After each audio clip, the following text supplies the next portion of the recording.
दोस्तों, आज की यह भूतिया कहानी पश्चिम बंगाल में रहने वाले एक परिवार की है। और यह घटना घटी थी 1999 में, यानी कि आज से करीब 24 साल पहले। ये कहानी है सिराज नाम के एक व्यक्ति की। सिराज कोलकाता के रहने वाले थे।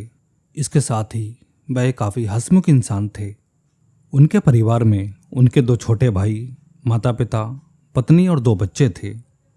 सिराज हावड़ा में किसी सेठ के यहाँ ट्रक चलाया करते थे, इसलिए उन्हें ट्रक पर माल लादकर दूर दराज के इलाकों में हमेशा जाना पड़ता था।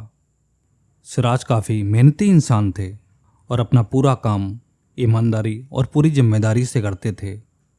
सिराज का काम देखकर उसका सेठ भी उनसे काफ़ी खुश रहता था, इसलिए वह हर महीने उन्हें अपने साथ डाकघर लेकर जाता था और 1500 से लेकर 2000 रुपये उनके घर पर मनी ऑर्डर जरूर करता था। सिराज के जीवन की गाड़ी काफ़ी मज़े में चल रही थी। कभी कभी जब उनको माल लेकर लखनऊ बनारस आदि जाना पड़ता था, इसके बीच में वह थोड़ा सा समय निकालकर अपने घर पर आ जाते और घर वालों का हालचाल लेने के बाद वह फिर अपने काम पर वापस लौट जाते। ऐसे ही एक बार की बात है, सिराज रात को करीब 10 बजे ट्रक लेकर निकले। उन्हें दिल्ली की ओर जाना था। उनके साथ उनका राजू नाम का एक खलासी भी था। सिराज राजू को अपने बेटे के जैसा मानते थे और इसके साथ ही उसको ट्रक चलाना भी सिखाते थे। राजू अब थोड़ा बहुत ट्रक चलाने भी लगा था। उस रात राजू ने जिद करके कहा, आप सो जाइए, आगे ट्रक चलाकर मैं लेकर चलता हूँ। लेकिन सिराज ने राजू को मना कर दिया और अपने आप ट्रक चलाते रहे और राजू उनके बगल में बैठा रहा। रात का करीब 1 बज रहा था और ट्रक एक चौड़ी सड़क पर सरपट दौड़े जा रहा था। पता नहीं अचानक सिराज को क्या हुआ। उन्होंने अपने ट्रक को साइड में लगाया और जेब से बीड़ी का बंडल निकालकर बीड़ी सुलगाने लगे। उसके बाद वह मुझसे बोले, मेरे सर में दर्द हो रहा है और मैं थोड़ी देर के लिए सोने की कोशिश करता हूँ। तुम एक काम करो, ट्रक को धीरे धीरे लेकर आगे चलो। और इसके साथ ही उन्होंने राजू को एक हिदायत दी कि ट्रक की स्पीड बिल्कुल भी मत बढ़ाना। राजू के तो जैसे मन की मुराद पूरी हो गई थी। उसने हामी भरकर ट्रक का स्टीयरिंग पकड़ लिया और धीमी गति से ट्रक को आगे बढ़ाने लगा। लगभग 1 घंटे के बाद जब राजू को लगा कि सिराज अब गहरी नींद में सो चुके हैं, तब उसको एक खुरापात सूझी। उसने ट्रक की स्पीड को काफ़ी तेज कर दिया और गुनगुनाते हुए ड्राइविंग करने लगा। अचानक उसे पीछे से एक ट्रक आता हुआ दिखाई दिया, जिसकी स्पीड और भी तेज थी। उसने सोचा शायद ये ट्रक उससे भी आगे निकलने की कोशिश कर रहा है। राजू का भी नया नया खून था, वह भला ऐसा क्यों होने देता। जोश में आकर उसने भी एक्सीलेटर दबा दिया और ट्रक अब और भी तेज दौड़ने लगा था। उसने ट्रक की स्पीड को इतना बढ़ा दिया कि ट्रक अब उसके काबू से बाहर हो चुका था। इससे पहले कि वह कुछ सोच पाता, ट्रक मेन सड़क छोड़कर नीचे कच्चे में उतर गया और पेड़ों से जाकर टकरा गया। ये दुर्घटना इतनी ज़बरदस्त थी कि सिराज की मौके पर ही मौत हो चुकी थी, पर राजू बच चुका था। उसे कुछ ट्रक चालकों ने पास के एक हॉस्पिटल में भर्ती कराया और उसके सेठ को खबर भिजवा दी। राजू को 10 से 15 दिन हॉस्पिटल में गुजारने पड़े।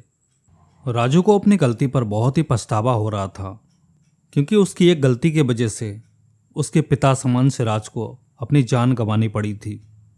उसका दिल रो रहा था, पर विधि के विधान के आगे भला कोई क्या कर सकता है। उसने तय कर लिया कि अब वह जो भी कमाएगा उसका कुछ हिस्सा सिराज के परिवार को जरूर दिया करेगा। हॉस्पिटल से छुट्टी मिलने के बाद वह सीधा कोलकाता आ गया और अपने सेठ से मिलकर उसने सारी बात बताई और अपनी गलती पर फूट फूट कर रोने लगा। तब सेठ ने उसको समझाते हुए कहा कि अब रोने धोने से कोई फ़ायदा नहीं है। अभी हम सिराज के परिवार वालों को कुछ भी नहीं बताएंगे, लेकिन समय समय पर उसके परिवार की मदद करते रहेंगे।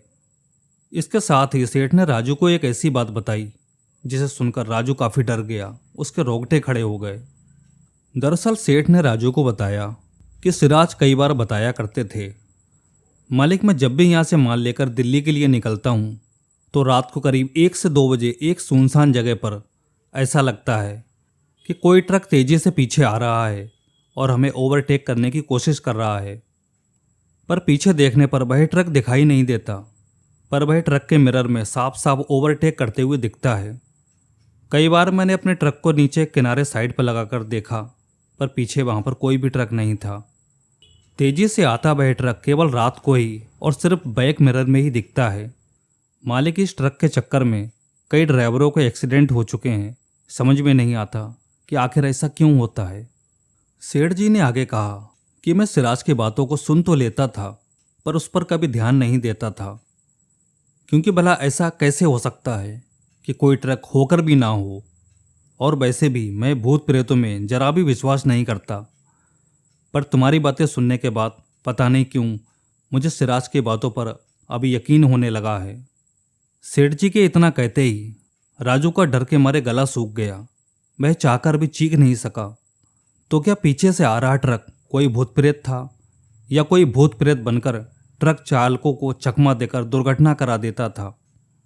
खैर, समय बड़े से बड़ा जख्म भर देता है।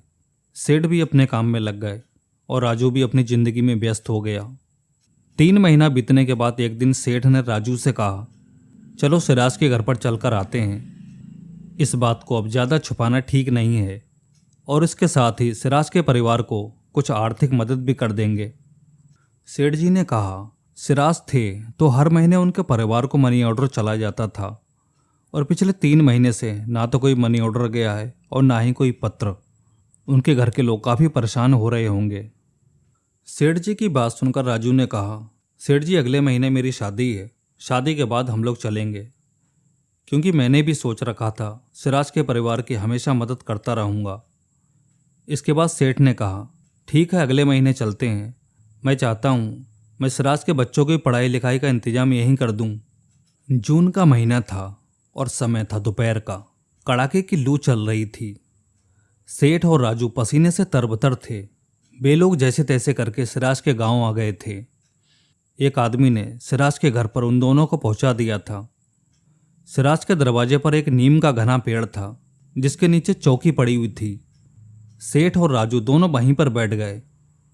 उन दोनों ने सिराज के परिवार के लिए साड़ी, कपड़ा, मिठाई आदि जो भी लेकर गए थे वह उनको दे दी। सिराज के पिताजी ने उनका स्वागत चाय नाश्ते से किया। नाश्ता करने के बाद दोनों भी सोच ही रहे थे कि क्यों ना परिवार वालों को इस दुखद घटना के बारे में अब बता दिया जाए। अभी वह लोग कुछ कहने ही वाले थे, तभी डाकिये की साइकिल की घंटी ट्रिन ट्रिन बजती हुई उसी नीम के नीचे आकर रुक गई। फिर डाकिये ने सिराज के पिताजी को नमस्ते करते हुए मनी ऑर्डर सौंपा। मनी ऑर्डर सौंपने के बाद डाकिया चला गया। डाकिये के जाने के बाद सिराज के पिताजी ने कहा, अरे जब आप लोग आ ही रहे थे तो फिर सिराज को यह डाक के पैसे लगाने की क्या जरूरत थी? आप लोगों के हाथ ही भिजवा दिए होते।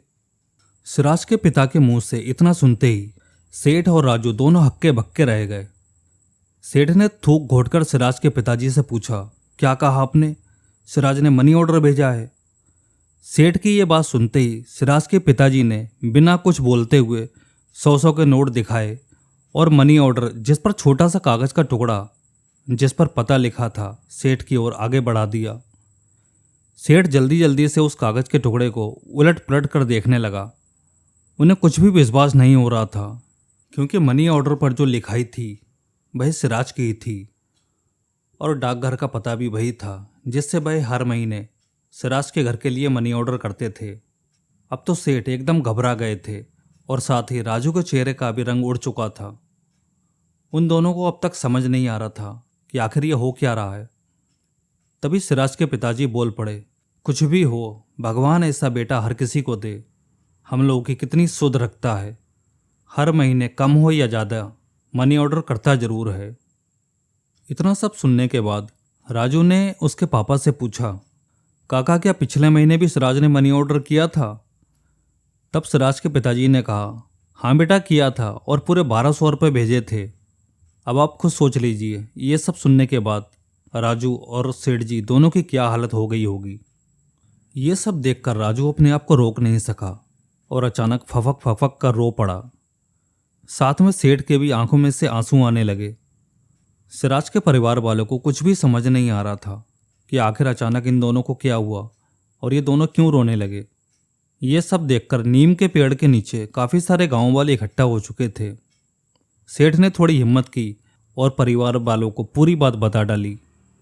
जैसे ही ये बात परिवार वालों को पता चलती है, घर में एक भूचाल सा आ जाता है। घर में रोना पीटना शुरू हो जाता है। लेकिन घर वाले अभी भी इस बात को मानने को तैयार नहीं थे कि सिराज 4 महीने से इस दुनिया में नहीं है। तब सिराज के पिताजी ने कहा, अगर सिराज नहीं है तो 4 महीनों में 3 बार मनी ऑर्डर किसने भेजा? ये कहाँ से आया? हैंड राइटिंग भी सिराज की ही है।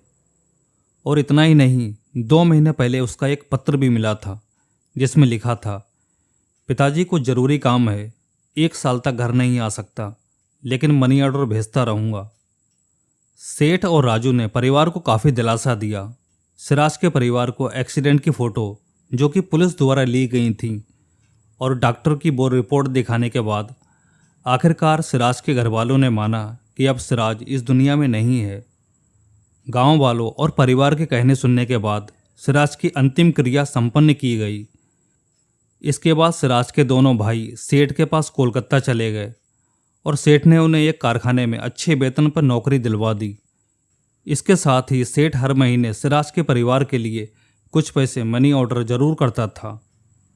खैर जो भी हो, लेकिन राजू को अभी तक यकीन नहीं हो रहा था कि उसका पीछे करने वाला ट्रक कोई भूत चला रहा था। और मरने के बाद भी सिराज अपने परिवार को मनी ऑर्डर कैसे कर रहा था।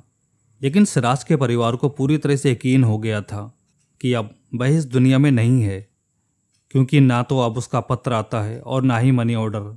ये दोनों चीज़ें भी अब तक बंद हो चुकी हैं और अब इस घटना को बरसों गुजर चुके हैं। दोस्तों, ये कहानी आपको कैसी लगी कमेंट में ज़रूर बताएं।